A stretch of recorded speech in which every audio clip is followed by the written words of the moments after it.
Welcome to Health Coach for Women. Intentional living for more happiness and fulfillment in your everyday life with your host, Marsha Roopchand-Walker. Join Marsha as she shares her own personal wellness journey, as well as stories from our guests that will enlighten and inspire you to move towards better health and happiness. Now, here's your host, Marsha Roopchand-Walker.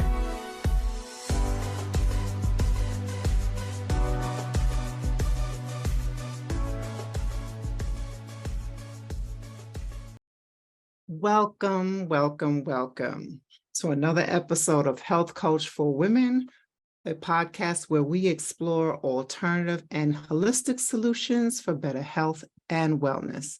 And I am your host, Marsha. Now, today I'll have an interesting topic for you today, but before I get started, please go ahead and hit that like button, share, and subscribe.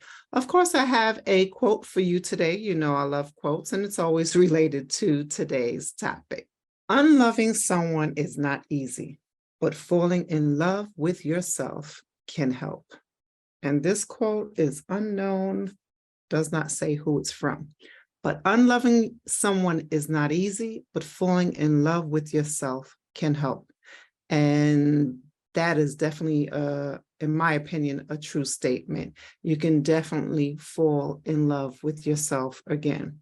Of course, breaking up and ending a relationship is never easy, whether it's you that's breaking up with a person or the person is breaking up with you.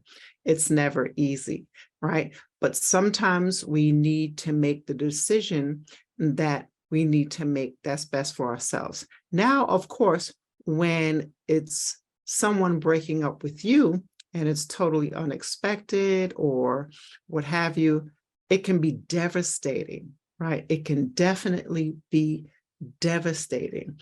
And so, as they say, time heals all wounds, but that's easier said than done, right? Because it's a painful experience. It's an unpleasant, painful experience.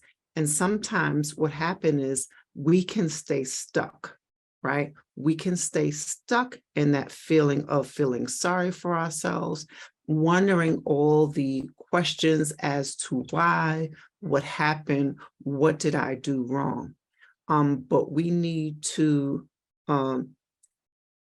sometimes be okay with not getting all the answers, right? The unanswered questions. And so that's why I'm going to discuss this topic and talk about this topic today, right? On relationships, right? And so what is the first thing? What is the first thing that happens to us when we are the ones that's getting the news, right? You're in shock, you're surprised, you're devastated, or you may even have an inkling. Maybe things has been going sour in the relationship for quite some time, and you knew it was eventually coming, right? You knew it was eventually coming, but it still hurts nevertheless.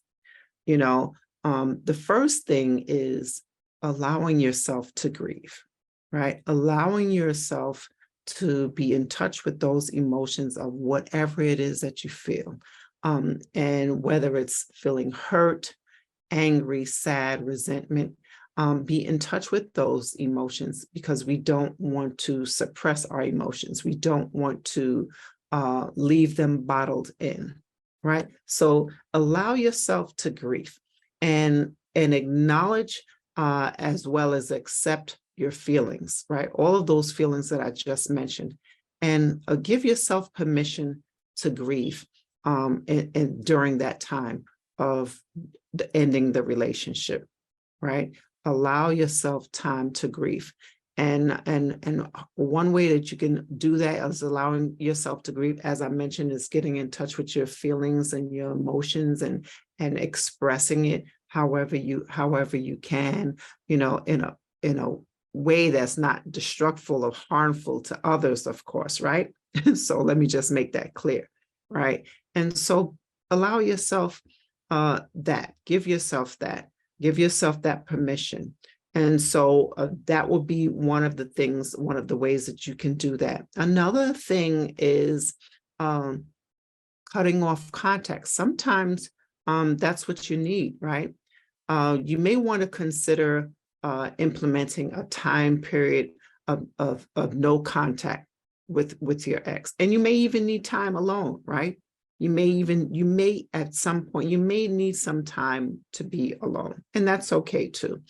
But allow the period of no contact with your ex, okay? Because in the beginning, there's a lot of emotions involved, and sometimes tempers can flare, and so you don't want to have contact.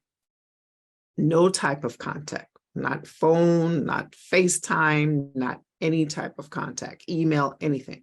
You don't want to have contact. You want to allow yourself to have time for healing, right? And you don't want to be caught up in any emotional setbacks, right? So allow yourself that time to grieve, as well as not having any contact. All right. And so another thing you can do is to surround yourself with support, right? Your best friend may be your biggest supporter. Your mom may be your biggest supporter, your sister, whoever that person is, right? Allow them to be there for you and support you, right? During this period. Because at some point, we all need that, right? We all need that support from our family and friends. And hey, don't be ashamed if you feel like you may need a therapist, right? Don't feel ashamed about that. You know, maybe you don't have that many friends. Maybe you don't have family members in that way that may support you in that way. So having those people around who do support you and will understand and empathize with you, with your situation, can provide some level of comfort for you, as well as guidance. Okay. And so, hey, listen, breaking up is never easy. It's hard. I've experienced it. I've been there. It's a tough time, right? And you play things back in your head, you play conversations back in your head, you play the whole thing over. And okay, what did you do wrong? Where did you go wrong? And sometimes even if it's you that's doing a breakup, it's still hard, right? It's still hard. And no matter which way it goes, it's hard, right? No matter which way it goes, it's hard. But the next thing I would suggest to you is to focus on your self-care, right? Focus on your self-care. And what is that? What do I mean by your self-care, right? Focus on the things that you need to do for yourself that's going to help you and promote your well-being. And so that could be, it can be anything as far as physical, emotional, mental, and even spiritual, your spiritual health. All of these things are factors, important factors for you to consider when you are going through this period and this transition, this new beginning. You want to practice self-care, right? And so you may not want to at first. It may be very hard for you, but you definitely want to, at some point, start implementing, practicing your self-care. During this time, you get in touch with your spirituality, right? Maybe read your book.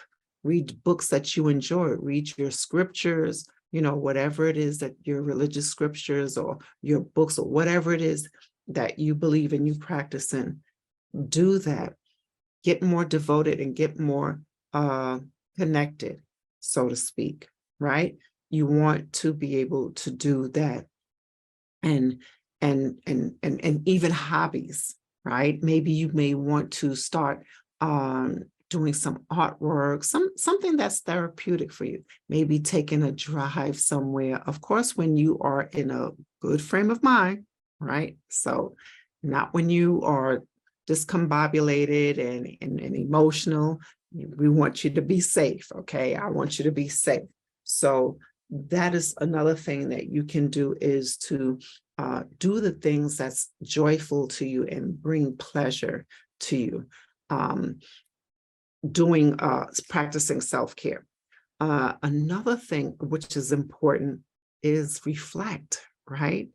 take some time to reflect, take time to reflect upon the relationship of what you had and the lessons learned from it. Trust me, there's always lessons to be learned in relationships.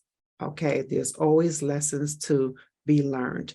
And in life is full of lessons, right? Life is full of life lessons. And so you take from it, take time to learn from that experience, right? And with that, it can provide you a sense of purpose and help you redirect your focus, right? It can help you to reevaluate, right? Do an assessment, doing a life assessment, right? Take that time out to see, okay, what did I, and be honest with yourself, right? The worst thing you can do is to tell yourself a lie. That's the worst thing you can do, right? Lying to your friends or family members, it doesn't hurt them at all, right? The only person it hurts is yourself. So be true with yourself, right? Be true and honest with yourself of the things that may have caused this relationship to fizzle out, right? Was it abusive? Was it where that person was verbally or physically or mentally abusive to you, and then they decided that they wanted to end the relationship after all that time? Usually, most of the time, that person, people, individuals like that usually want to remain in control and want to hold on to you, even though they may not care about you in the way that you need to be cared for and loved for. And so you have to see the signs. You have to be able to look at the things and reflect and say to yourself, was it a healthy relationship? What role did I play in this relationship? So these are the questions you have to ask yourself, and you have to be willing to be open and honest about the relationship. Okay. And so the next thing is set new goals, right? Set new goals, right? And that's something that you can do. Set new goals for yourself and learn to develop and channel your energy into setting and achieving new personal goals. This can be fulfilling for you, and it would give you a new insight, right? A new vision, starting anew, and provide you with that sense of purpose and fulfillment, as well as joy. So setting new goals can be very helpful during this period too, during this new transition. The death of a relationship is also a new beginning, right? And so we have to look at with the bad, there's also a good that can come out of it, right? And so that is how you need to look at it, as where you are now having a new perspective, setting new goals, reflecting back, looking at the things what went wrong, what the role that you played, and then learning from that experience. That's the important part. The important part is learning from the experience. Okay, so that's important. Now, the next thing that I want to share with you is to avoid rumination. Okay, avoid rumination. So don't sit in your negative feelings. Don't sit in those negative thoughts. Okay, you want to be able to pull yourself out of that and move towards something more positive, more what's the word I'm looking for? Something that's going to enlighten you to and make you feel better and make you feel empowered, right? So you don't want to keep, as I mentioned before, to keep playing back the memories in your mind. You don't want to keep replaying the scenes, the conversations, and things of that nature. Instead, redirect your thoughts into the present moment, right? The here and now, as well as the future possibilities of what's to come for you, right? So you don't want to sit in any negative thoughts, right? And so how can you do that? How can you just not sit in those negative thoughts, right? Maybe you can get active into doing something, again, as I mentioned before, a hobby, even journaling, right? Maybe you can journal and express your thoughts through writing, whatever it is that works best for you, you know? And so that leads me into the next thing that you can do is exploring new interests, right? Exploring new interests, new activities, hobbies, or interests, right? That I mentioned, and engaging in new experiences, meeting new people, right? Meeting new and exciting people. That can be exciting as well as empowering. For me, I love when I'm traveling, just meeting different people of different cultures and backgrounds. It's exciting for me to always just to learn much as I can about other people. I enjoy it. So whatever it is for you that you enjoy, tap into that and use that to empower yourself and to give you the strength that you need to help you to move on. All right. And also that leads me into the next item, which is to practice self-compassion, right? Be kind and patient with yourself throughout the process of your healing, right? Be patient and kind with yourself. Treat yourself with love, right? As well as understanding and give forgiveness. Treat yourself with love and kindness, all right? And give yourself some grace. Don't beat yourself up, right? Do not beat yourself up. Again, it's all about everything that we experience is a learning experience. And it is only to strengthen us and to build that resilience, and so that we can become who it is that we need to become while we are here. Okay. And the last item is to give it time, right? Again, as they say, time heals all wounds, right? And it takes time, but some people stay stuck, right? And it can be years later that person could still be, that person has already moved on, but yet you're still holding on to something that happened years ago. And in the meantime, all this time has passed, and you found a way to sabotage every other relationship, sabotage and deprive yourself of happiness, right? Of course, happiness does not come externally. Happiness is an inside job, but you've deprived yourself because you're so stuck on the past and resentment and bitterness towards this other person because of maybe what you feel that person has done to you, rather than taking the life lesson from it and moving forward and learning from it. So you definitely need to, and that in healing, it's everyone's healing process comes at different times. So again, give yourself some grace and heal at your own pace. So what are some good options or resources, right? Find some support groups, right? Maybe on Facebook, there's so many groups out there, maybe for single women or maybe single women single women who love to do art, single women who or maybe it doesn't have to even be a group that's called single women, right? It could just be a group of women who love to do painting, art, draw, journal, write, whatever it is. Find some type of outlet support where you can network and meet other people who can eventually become friends, right? And you can go through your experience and through learning and learning from one another and sharing and conversing on life lessons, right? But we don't want to make it a pity party, right? So every time you speak to someone, you don't want to keep always bringing up the topic of this relationship that you've been through and how bad it was and things like that.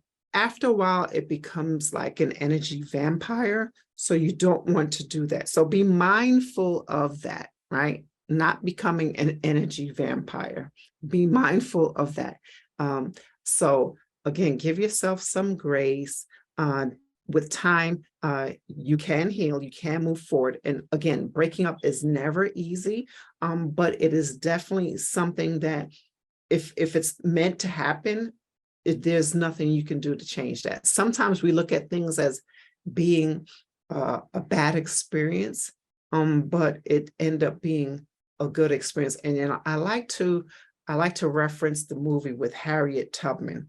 When she went back to, she thought she was going back to get her, to go back to get her husband, right? She was doing the Underground Railroad, helping to free the slaves. And she wanted to go back to get her husband and to bring him across the county lines to another state, to the land of freedom, right?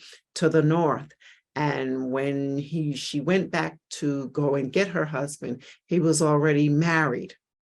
He already remarried because he thought that she died, and she was devastated. If anyone has ever seen the movie, she was devastated. But guess what? The creator of all had a higher plan for her, a higher purpose, a mission for her, right? And it was for her to become someone else.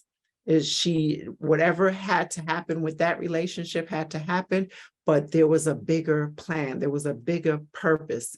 So sometimes when things happen to us, it's really happening for us because the Creator has a bigger purpose and a bigger plan for our lives. But we don't see it at the time. We may not see it and understand it at the time, but there's a reason for every single thing.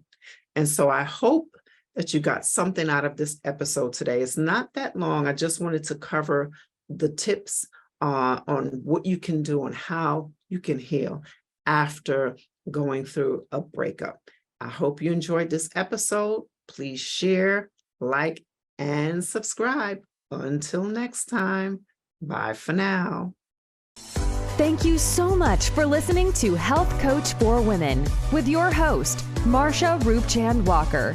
If you've enjoyed this podcast, please be sure to rate, subscribe, and review on your preferred podcast listening platform. We really appreciate that effort. Until next time.